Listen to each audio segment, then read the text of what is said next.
Now we have some questions that have been posed to me, and this comes from a series of questions from apprentices within the Kriya Yoga apprenticeship course. And that is a private course of study, a 2-year course of study. And if you want to learn more about that, you can through kriyayogaonline.com. And a few of these questions seem very important to share with the general public.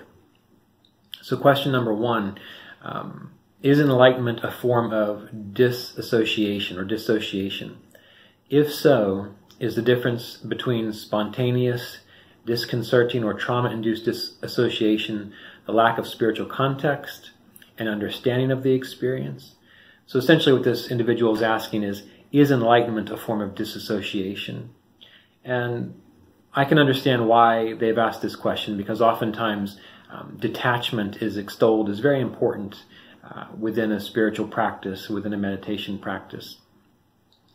But just like individuals who think that when you have a inner realization, they define it as bliss, they think it's going to be an emotional form of bliss, something where you are overwhelmed with emotions, just like when you were 4 years old and someone had a surprise birthday party for you and you were overjoyed at that. Well, the kind of bliss that is experienced through meditation practice is not an emotional bliss. It's not emotionalism. It's a realization. It's an understanding. And the best it can be compared to is when you've had an aha moment and all of a sudden everything becomes clear to you. There's not an emotion. There's just a great sense of settling that occurs there. So enlightenment is not a form of disassociation, although it's the wordage that's used, or the words that's used to describe it, can give that feeling.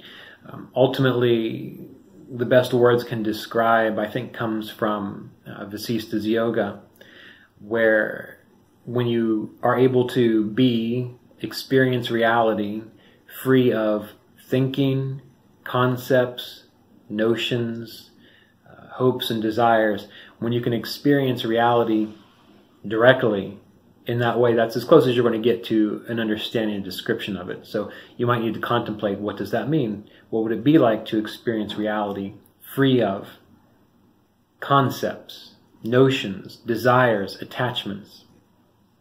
And you may even need to contemplate, what are concepts? Look it up in the dictionary. How are concepts defined?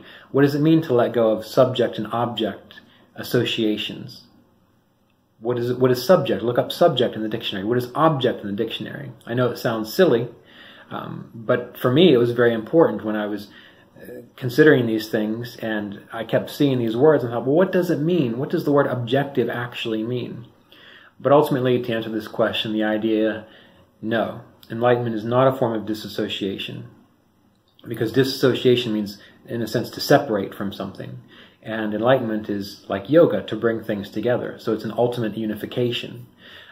And the way that is experienced is through, again, finding a way, and usually through meditation, spiritual practices, finding a way to exist in reality, experience, alert and awake and conscious, free of concepts, notions, free of ideas about subject and object, essentially free of ideas, period.